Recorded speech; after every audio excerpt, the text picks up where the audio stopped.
shallow stimulation. That scene really makes you think. It does. It makes you wonder how easily we can get sucked into those artificial worlds and lose sight of what's real, what's genuinely important. Exactly. Like, at what point do we stop feeling our own pain, our own emotions, because we're so busy numbing ourselves with all this artificial stuff? As we move through the excerpts, we see a noticeable shift. Welcome to Witter. Who Has Time to Read? The podcast that brings deep dives for busy minds. Listen to AI hosts Jane and Dane and get ready to unpack the world's most captivating books in just a fraction of the time. Whether commuting, working out, or just squeezing in a quick break, we deliver key insights, thought-provoking themes, and takeaways you can carry into your day. Don't forget to like, subscribe, and leave a comment. Plus, use our links in the description to purchase this book. Your support helps us bring more engaging book discussions to you. Listen and follow us wherever you get your podcasts. Who has time to read? You do, with Witter. Welcome back to Witter, the show that gives you deep dives for busy minds. That's us, your shortcut to really getting those books everyone's talking about. And today, we're tackling a classic, one that just keeps sparking conversation. Ray Bradbury's Fahrenheit 451. Based on, of course, the fascinating excerpts you all sent in. Great choices, by the way. Our mission, as always, is to break this book wide open and see what makes it tick, what makes it so powerful even after all these years. You've given us a really interesting mix of scenes, from Guy Montag's very first moments of unease as a fireman who, well, starts fires rather than putting them out. And then there's that unforgettable encounter with Clarice McClellan. Exactly. She just kind of pops into the story and throws everything off balance. So let's jump right into that unsettling opening. Bradbury flips the script on us right away. Firemen as destroyers, not the heroes we expect. Then Clarice enters the picture. What's your take on her, that first impression she makes? It's that contrast, isn't it? In this world that feels so numb, so toned down, she's incredibly alive, incredibly aware. Everything's heightened for her. Right. All those sensory details, the smell of pine needles, the feel of dew on the grass. It's like Bradbury's emphasizing all the richness that Montag and his society are missing. Precisely. And then she hits him with that simple question, are you happy? It's like a tiny crack appearing in this seemingly perfect life Montag's built for himself. It's such a casual question, but you can tell it really gets under his skin. We then move into his home life with Mildred, and the atmosphere there is so heavy, almost suffocating. It's all about technology with Mildred, isn't it? Those seashells constantly pumping sounds into her ears, the parlor walls surrounding her with these artificial realities.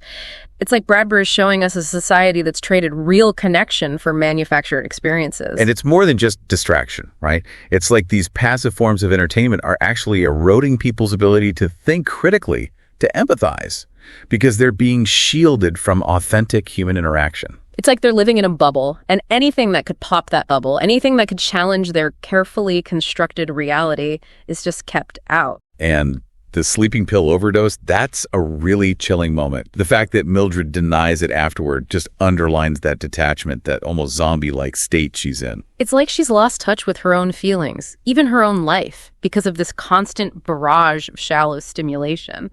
That scene really makes you think. It does. It makes you wonder how easily we can get sucked into those artificial worlds and lose sight of what's real, what's genuinely important. Exactly. Like, at what point do we stop feeling our own pain, our own emotions, because we're so busy numbing ourselves with all this artificial stuff? As we move through the excerpts, we see a noticeable shift in Montag. Burning books, which used to be just another part of his job, starts to really get to him. What do you think are the main things that trigger this change? Well, Clarissa's questions definitely play a part, right? She opens his eyes to a different way of seeing the world. But for me, that turning point is the woman who chooses to die with her books. That act of defiance, that's what forces Montag to confront the power those objects hold. That's the moment he stops just questioning and starts acting, stealing that book.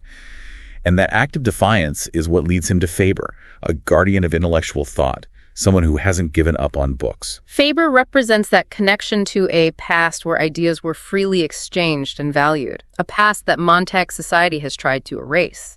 And his initial fear, his reluctance to help Montag, that speaks volumes about how pervasive the fear of censorship, the fear of oppression really is. But the fact that he eventually finds the courage to help Montag, that's a testament to the resilience of the human spirit, that deep down desire for truth. Absolutely. It shows that even in the darkest of times, there were those who refused to let the flame of knowledge be extinguished. Their collaboration is what truly opens Montag's eyes to the real reasons behind the book bans.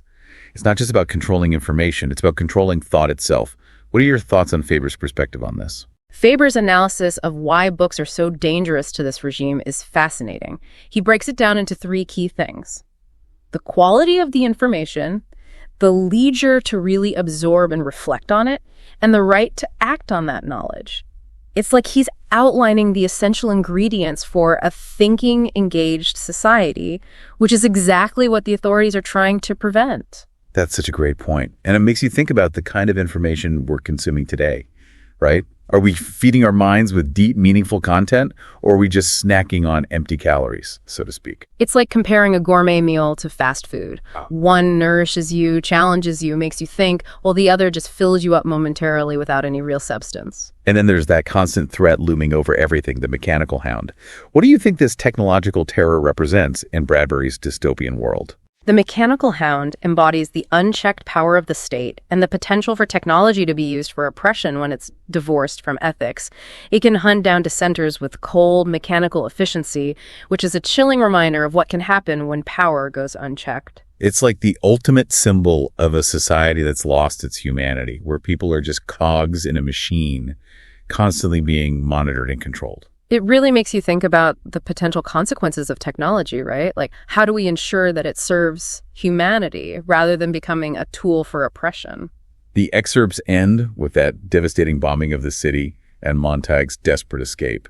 It's an apocalyptic ending, but even in that destruction, there's a sense of possibility, wouldn't you say? Absolutely. While the bombing represents the catastrophic consequences of this societal decay, the fact that Montag escapes, that he carries with him the seeds of knowledge, that offers a glimmer of hope. It suggests that even when everything seems lost, the human spirit can endure, and that there's always the potential for renewal, for rebuilding. So if someone wanted to understand the enduring appeal of Fahrenheit 451, what would you say are the key takeaways from these excerpts? I think it's a powerful warning about the dangers of choosing superficial comfort and conformity over critical thinking and real human connection. It shows how easily we can become numb to the world around us when we're constantly bombarded with shallow entertainment. Clarissa's simple acts of observation and curiosity are such a powerful reminder that we need to stay engaged with the world, that we need to question things, that we need to maintain a sense of wonder. Exactly. The contrast between her vibrant awareness and Mildred's detached existence is really striking. It shows how technology, while it can be a powerful tool, can also disconnect us from our own humanity if we're not careful. And Montag's transformation highlights the importance of seeking knowledge, of challenging the status quo, even when it's dangerous. His journey is a testament to the power of ideas to change individuals and ultimately to change the world.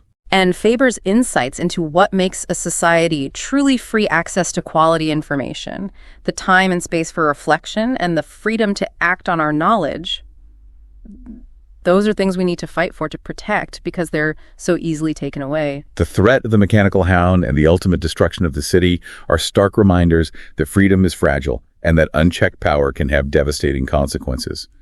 But in Montag's escape, we see that hope endures, that even in the darkest of times, the human spirit can prevail. It's a reminder that knowledge is power, and that even when everything seems lost, there's always the potential for renewal, for rebuilding a better future. So, as we wrap up this deep dive into Bradbury's chilling vision, we'll leave you with some questions to ponder. In our own world, a world that's increasingly dominated by technology and instant gratification, are there subtle parlor walls that might be hindering our own capacity for deep thought and critical engagement? How do we strike that balance between passive consumption and active learning, between virtual connection and authentic human interaction? And what are the books, the ideas, the stories, the knowledge that we need to safeguard and pass on to future generations? Because in the end, that's what Fahrenheit 451 is all about, isn't it? It's about the power of ideas to shape our world and the importance of fighting for those ideas, even when it seems like all hope is lost. Thanks for joining us on this deep dive into Ray Bradbury's Fahrenheit 451. Until next time, keep those minds busy and those books open. And remember, even in a world on fire, there's always a chance for a spark of hope. See you next time on Witter.